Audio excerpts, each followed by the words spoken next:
Hello all, how are you? So today we are going to talk about a princess that has lost everything. This is a story about a woman named Malika Oukfir. This is going to be part first of the story. She is from Morocco. Morocco is a country in the northern part of Africa. Malika is the daughter of the powerful general Mohammed Oukfir, and her mother was Fatima Chaina. By the way, the name Malika means queen in Arabic. She was the firstborn in the family. She has 2 younger brothers and 3 younger sisters. Malika says that she has happy memories of her early years. She mentions a happy, peaceful home and that her parents showered her with love. But she was seeing little of her father because his career was booming. By 1955, he had risen to the rank of major in the French army.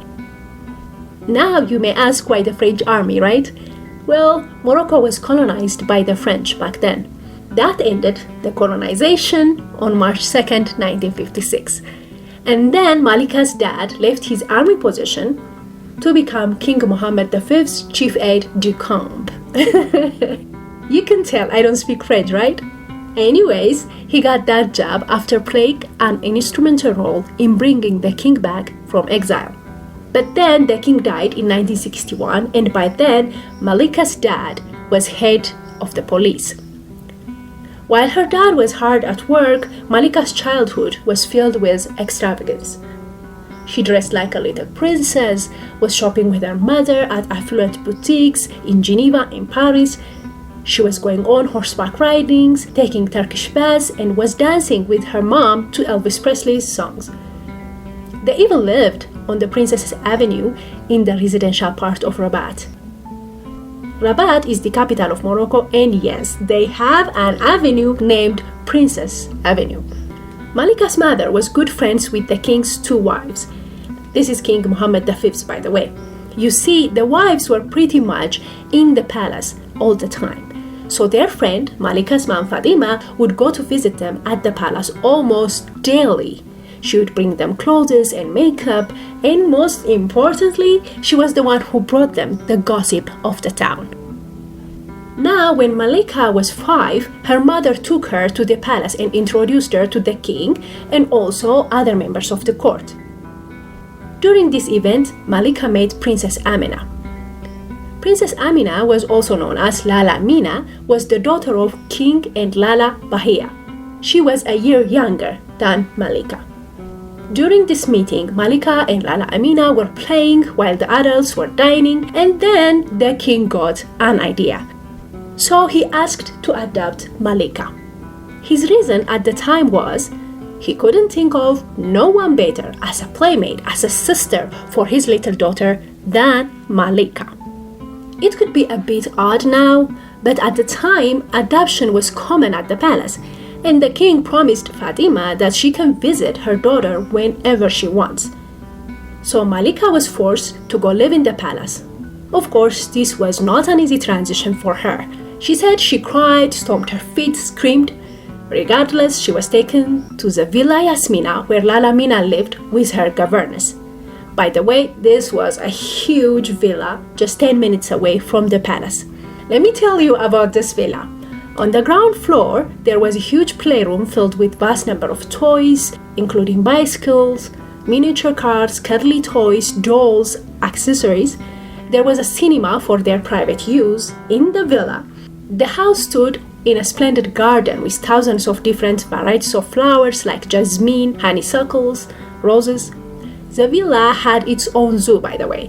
They even had an elephant up in there. Lala Mina had her own stables behind the house and a riding school.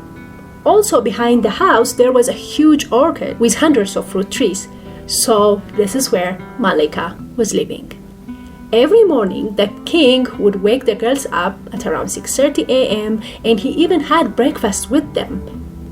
King Mohammed V was very affectionate and loving towards his daughter, and according to Malika, he made no distinction between his daughter and Malika, displaying the same kindly affection towards both of them.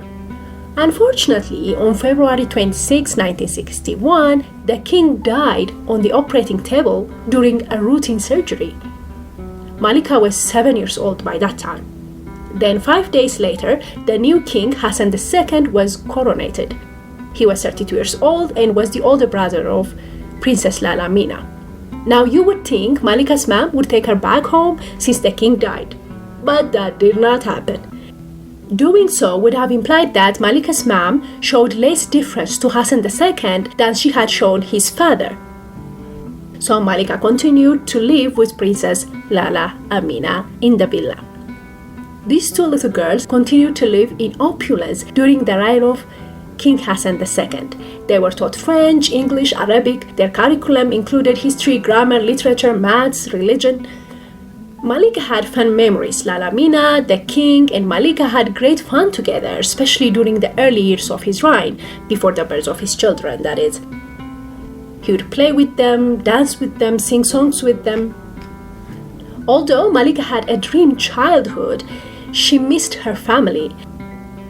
Her mother gave birth to 2 more children, but Malika didn't get a chance to get to know her siblings. She didn't get a chance to go home and visit frequently. And all this led her to dream of hurting herself. But she didn't go through with it. And when she was 11, a shift happened in the family.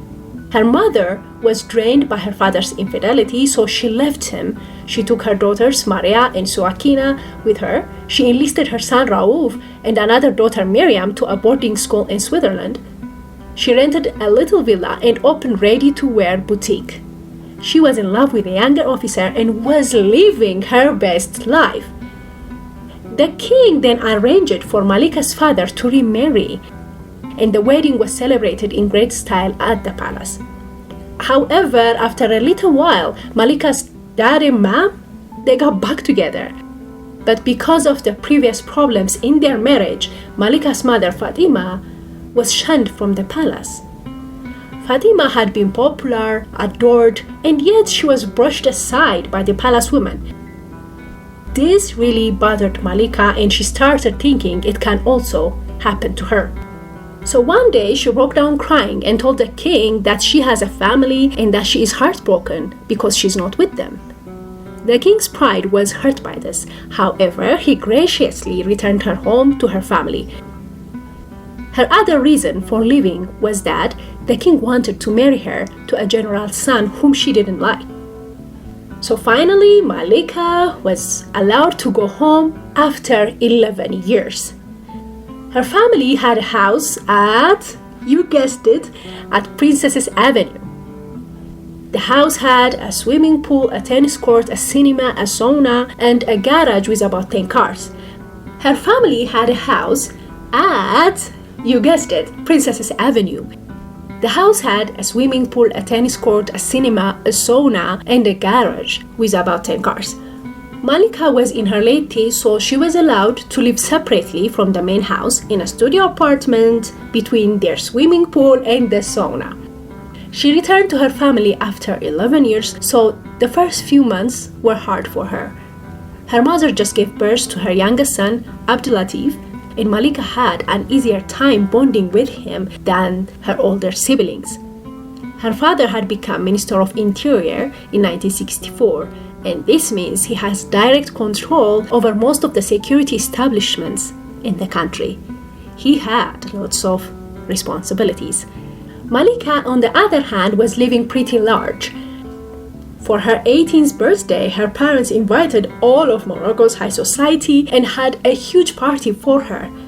She traveled to places like Paris, New York, Malibu on a whim, and she was shopping at high-end stores. And then the Skirat coup came. We'll continue this story in the second video. Please comment and let me know your thoughts.